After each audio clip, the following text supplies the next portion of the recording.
Washington. Turkish President Recep Tayyip Erdoğan and his U.S. counterpart Donald Trump had wonderful talks, according to Trump, yet the bilateral meetings did not yield any concrete result between the two NATO allies. Erdoğan arrived at the White House for his meeting with Trump, which was scheduled for more than 3 hours. His last visit to Washington was in 2017. The closed-door meeting lasted for about 65 minutes. Trump was scheduled to meet select senators before the leaders' press conference. The Turkish president also joined the sit-down with Republican senators. Erdoğan and Trump meetings agenda covered bilateral relations, foreign policy issues and the recent developments in the region and around the globe. During the meeting, the leaders tackled the extradition to veto, a topic Ankara has repeatedly emphasized, the current situation in Syria, especially Washington's approach towards the YPG/PKK terror group, and Turkey's acquisition of Russian S-400 defense systems. Veto and its U.S.-based ringleader Fethullah Gulen orchestrated the July 15 defeated coup attempt of 2016, which left 251 people killed and nearly 2,200 injured. Erdoğan returns Trump's letter. Erdoğan said that he returned a letter by his U.S. counterpart that threatened Ankara over its anti-terror Operation Peace Spring in northeastern Syria and bemoaned Washington's treatment of the YPG/PKK terror group's leader. I presented the letter to Mr. President and especially felt sorrow that a U.S. president took a terrorist called Farhad Abdi Sahin as an addressee, said Erdoğan. The president's remarks came at a press conference after his meeting with Trump.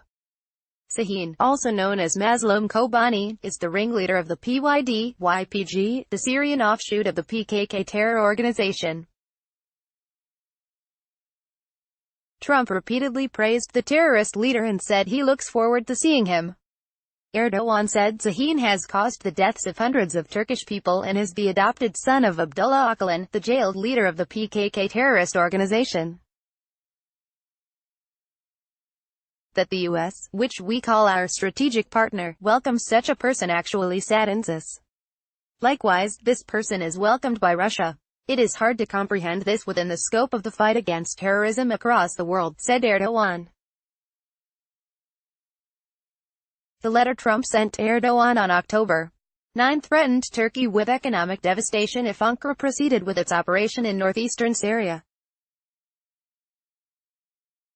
It was also widely criticized as rude and ill-written. Erdoğan also said he submitted some CIA documents which suggested that Sahin is a terrorist. The CIA also documented him as a terrorist and they sent us these documents, and then we presented them to Mr. President today. We also returned the letter likewise, Erdoğan added, without elaborating how the intelligence organization provided the documents to Ankara.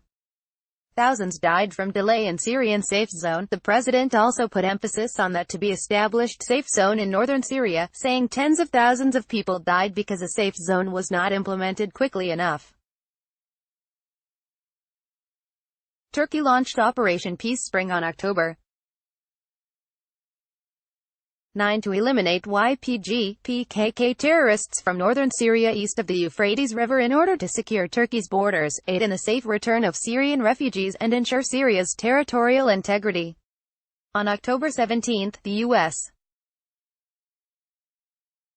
and Turkey came to an agreement to pause the operation to allow the withdrawal of terrorist YPG/PKK forces from the planned safe zone, where Ankara wants to repatriate millions of Syrian refugees it is currently hosting.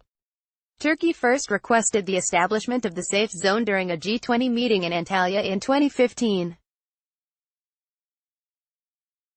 Erdoğan said that during the operation, Turkey secured the return of 365,000 Syrians to Jarablus, the northern border town that was cleared during the operation.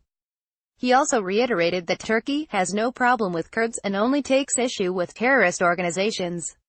Erdoğan added that Turkey and the U.S. can work together to bring peace, stability to Syria and completely finish the ISIL terror organization. Regarding the anti-ISIL fight, Trump said Turkey is helping a lot in the effort, capturing all ISIL terrorists escaping prisons controlled by the YPG/PKK.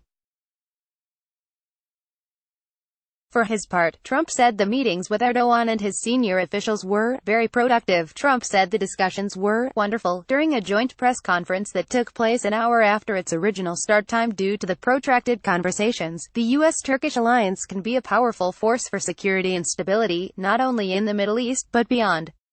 I look forward to working with you, Trump said, referring to Erdoğan. Turkey's S-400 acquisition creates challenges for the U.S.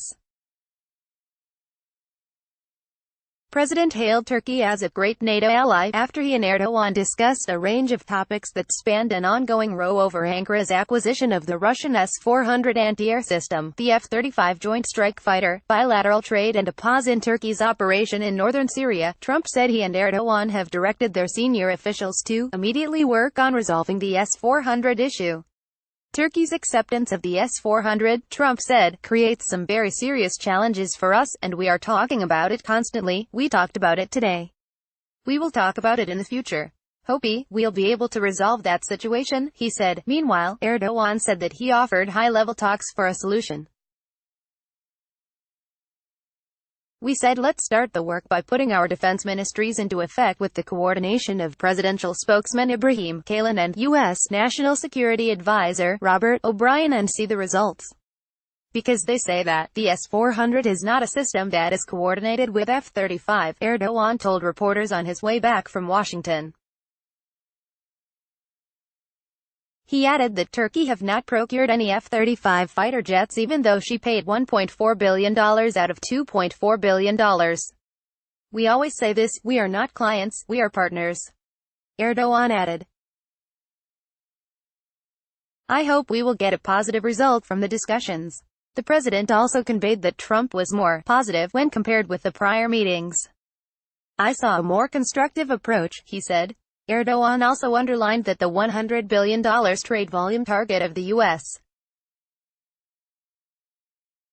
and Turkey was also tackled between the delegations' meetings.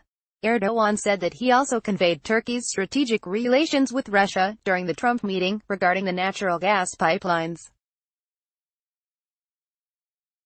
They say, it's your right, but go over the S-400s with tractor. We said doing such a thing is not possible, he said. We strategically cannot put away such relations regarding these products. Russia has surpassed all countries in tourism and is our number one partner, he said. Erdoğan also added that about 6.5 million Russian tourists came to Turkey in 2018. When asked about the booklet and video Turkish officials provided to the U.S. on the Turkey's fight against the YPG, PKK and FETÖ terrorist organizations, Erdoğan said that Trump was pretty impressed